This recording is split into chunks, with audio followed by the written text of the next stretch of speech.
여러분은 오늘 아침에 만난 이웃의 진짜 얼굴을 알고 계신가요?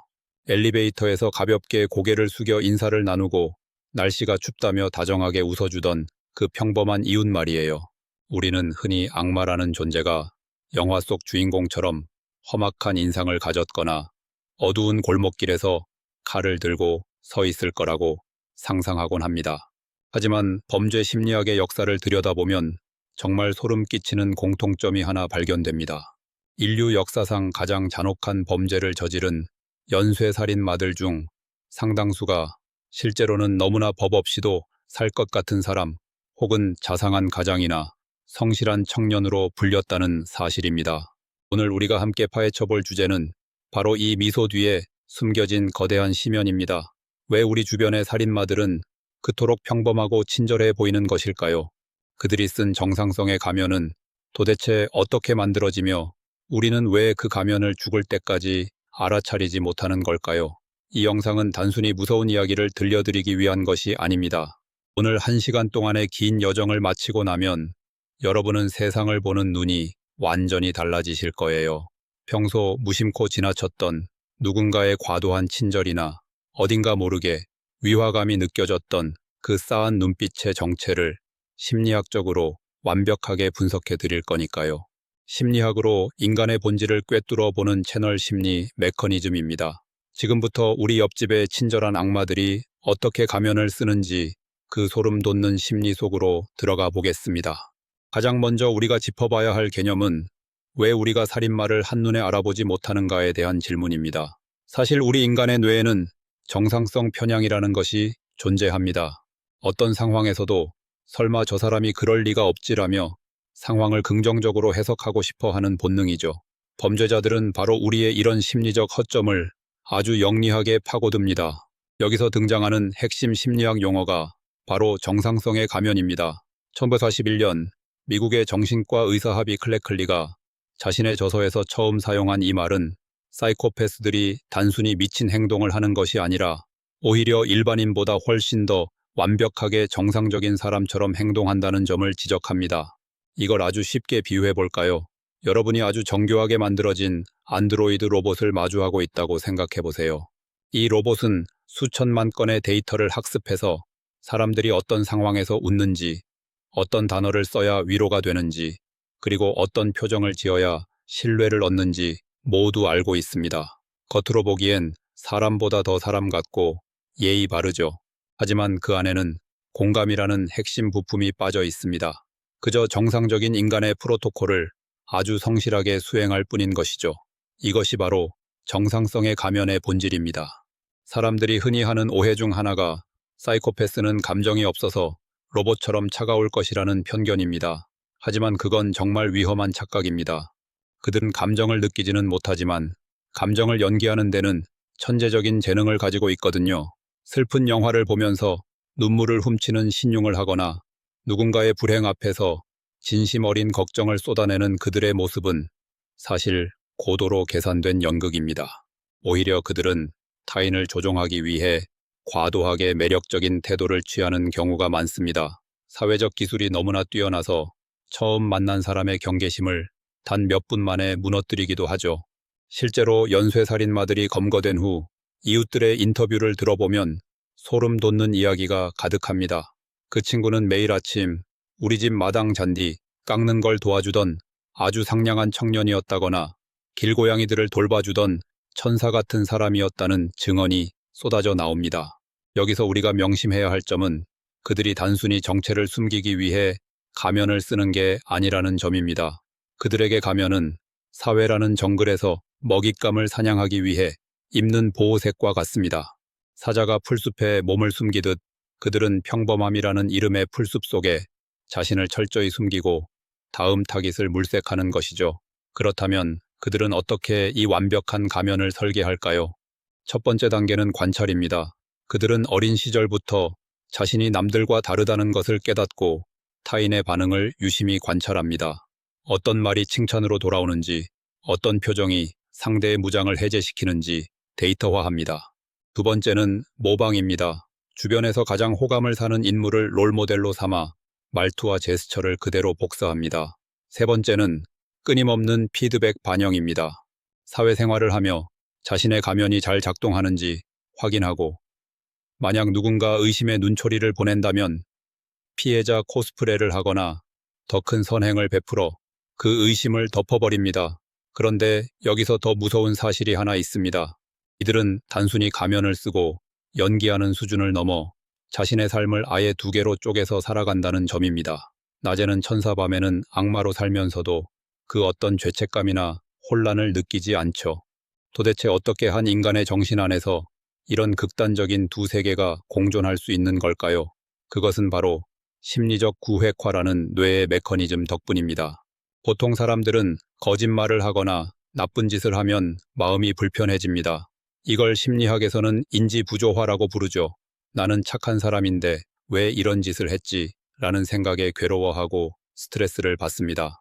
하지만 우리 옆집의 그 친절한 살인마들은 전혀 다릅니다. 구호액화라는 것은 쉽게 말해 마음속에 여러 개의 독립된 방을 만드는 거예요. 1번 방에는 자상한 아빠와 성실한 직장인의 자아를 넣어두고 2번 방에는 잔혹한 포식자의 자아를 넣어둡니다. 중요한 건 이 방들이 서로 절대 소통하지 않는다는 겁니다. 2번 방에서 끔찍한 일을 저지르고 나와서 방문을 닫는 순간 그 기억과 관련된 감정은 차단됩니다. 그리고 1번 방으로 들어가 아이들에게 동화책을 읽어줄 때 그들의 뇌는 진심으로 행복한 아빠의 상태가 됩니다. 이건 연기가 아니라 그 순간만큼은 정말 그 자아가 되는 것이죠. 이건 다중인격과는 완전히 다른 개념입니다. 다중인격은 자아들이 서로를 모르거나 통제가 안 되는 질병이지만, 심리적 구획화는 자아가 하나인 상태에서 정보만 선택적으로 차단하는 고도의 심리적 방어 기제입니다. 즉, 자신이 무슨 짓을 했는지 아주 잘 알고 있으면서도 일상생활을 할 때는 그 기억이 주는 감정적 고통을 염으로 만드는 기술입니다. 실제로 사이코패스들의 뇌 스캔 영상을 보면 감정을 조절하는 편도체와 이성을 담당하는 전두엽 사이의 연결이 매우 느슨합니다. 보통 사람은 끔찍한 사진만 봐도 뇌의 신호등이 빨간불을 켜며 위험을 알리지만 그들은 이 신호등이 고장 나 있습니다. 덕분에 잔혹한 범죄를 저지르면서도 심박수가 평온하게 유지되고, 이 평온함이 바로 일상으로 돌아왔을 때 너무나 자연스러운 이웃으로 보이게 만드는 원동력이 됩니다. 이제 이 가면의 끝판왕이라고 불리는 한 남자의 이야기를 해보겠습니다. 너무나 잘생긴 외모와 명문대 법대생이라는 타이틀, 그리고 수려한 말솜씨로 미국 전역을 뒤흔든 남자 테드 번디입니다. 그는 범죄 심리학에서 정상성의 가면을 논할 때 결코 빠질 수 없는 인물입니다. 우리가 흔히 상상하는 연쇄살인마의 이미지, 즉 지저분하고 사회에 부적응한 모습과는 정반대의 인물이었죠. 테드 번디의 가장 무서운 점은 그가 사회적 지능을 어떻게 범죄에 이용했는가에 있습니다. 그는 사냥을 나갈 때 종종 팔에 깁스를 하거나 지팡이를 짚었습니다. 그리고 무거운 짐을 옮기는 척하며 지나가는 여성들에게 도움을 요청했죠. 생각해보세요. 잘생기고 젠틀한 법대생 청년이 몸이 불편한 상태로 낑낑대고 있다면 누가 의심을 하겠습니까? 오히려 도와드릴까요? 라며 먼저 다가가겠죠. 그는 인간의 동정심이라는 가장 선한 마음을 사냥의 도구로 쓴 악마였습니다. 많은 사람이 테드 번디가 천재적인 지능을 가졌다고 믿지만 사실 그의 지능은 우수한 일반인 수준이었습니다. 다만 공감적 연기력만큼은 압도적이었죠. 그는 상대방이 어떤 말을 듣고 싶어 하는지, 어떤 표정을 지어야 안심하는지를 본능적으로 꿰뚫어 보았습니다. 그의 가면은 너무나 두꺼워서 그와 수년을 함께 산 여자친구조차 그가 연쇄살인마라는 사실을 꿈에도 몰랐습니다. 심지어 경찰이 그를 용의자로 지목했을 때도 우리 테드는 그럴 사람이 아니에요 라며 그를 변호할 정도였으니까요. 번디의 가면이 가장 빛을 발했던 장소는 역설적으로 법정이었습니다. 그는 변호사를 해임하고 직접 자신을 변호했습니다. 양복을 말끔하게 차려입고 판사에게 농담을 건네며 방청석의 여성들에게 윙크를 보냈죠. 당시 언론은 그를 연쇄살인마가 아니라 비운의 스타처럼 묘사했습니다. 대중은 그의 가면이 주는 매력에 완전히 매료되어 그가 저지른 잔혹한 시신훼손이나 비인간적인 행위라는 본질을 보지 못했습니다. 이것이 바로 외모와 매너가 훌륭하면 인격도 그럴 것이라고 착각하는 후광 효과의 무서운 점입니다. 그는 사형 직전까지도 자신의 범행을 부인했습니다. 왜냐하면 그에게는 자신이 만든 매력적인 엘리트라는 가면이 곧 자기 자신이었기 때문입니다. 그 가면이 무너지는 것은 죽음보다 더한 수치였던 것이죠. 결국 마지막 순간에야 죄를 고백했지만 그것조차 진심 어린 반성이 아니라 자신의 형량을 줄여보려는 마지막 거래에 불과했습니다. 끝까지 타인을 조종하려 했던 테드 번디의 삶은 우리에게 평범한 미소 뒤에 얼마나 끔찍한 괴물이 숨어 있을 수 있는지 경고하고 있습니다. 테드 번디가 매력과 지성이라는 가면을 썼다면 지금부터 말씀드릴 인물들은 훨씬 더 무서운 전략을 구사했습니다. 바로 지역사회의 신뢰 그 자체를 방패로 삼은 사람들이죠. 이웃들이 저 사람은 우리 동네의 보배야 라고 입을 모아 칭찬하게 만든 뒤에 그 두터운 신뢰 뒤편에서 잔혹한 사냥을 즐겼던 괴물들입니다. 먼저 미국 일리노이주의 성공한 사업가 존 웨인 게이시의 이야기를 해보겠습니다. 그는 동네에서 모르는 사람이 없는 마당발이었습니다. 단순히 장사를 잘하는 사람이 아니라 민주당 구역 의장이라는 직함을 가질 정도로 지역사회에서 영향력이 컸습니다. 게다가 자선단체에서 적극적으로 활동하며 늘 주변 사람들을 돕는 데 앞장섰죠. 특히 그는 광대 포고라는 캐릭터로 분장해서 어린이 병원이나 지역 파티에서 봉사활동을 하는 것으로 유명했습니다. 아이들에게 풍선을 불어주고 마술을 보여주는 인자한 아저씨의 모습은 그 누구도 의심할 수 없는 완벽한 성자의 모습이었습니다. 하지만 그 광대 분장 뒤에서 그는 33명의 청년과 소년들을 유인해 살해했습니다. 게이시의 집에서는 가끔 원인을 알 수 없는 기괴한 냄새가 났습니다. 무언가 썩는 듯한 악취가 진동할 때마다 이웃들은 항의했지만 게이시는 전혀 당황하지 않았습니다. 오히려 지하실 습기 때문에 곰팡이가 피어서 그렇다며 아주 당당하고 논리적으로 설명했죠. 사람들은 그의 사회적 지위와 평소의 선행 때문에 그 말을 믿어버렸습니다. 설마 저렇게 착한 광대 아저씨네 집에 시체가 있겠어라며 스스로의 의구심을 눌러버린 것입니다. 더욱 소름 돋는 사실은 그가 범행을 저지른 뒤 시신들을 자신의 집 지하실 좁은 공간에 차곡차곡 쌓아두고 그 바로 위 거실에서 이웃들을 초대해 바비큐 파티를 열었다는 점입니다. 시신들이 부패해가는 바로 그 위에서 웃으며 고기를 굽고 정치를 논했던 게이시의 모습은 심리적 구획화가 극단으로 치달았을 때 어떤 괴물이 탄생하는지를 여실히 보여줍니다. 또 한 명의 역대급 가면은 BTK라는 이름으로 알려진 데니스 레이더입니다. 그는 무려 30년 동안이나 정체를 숨기며 평범한 가장으로 살았습니다.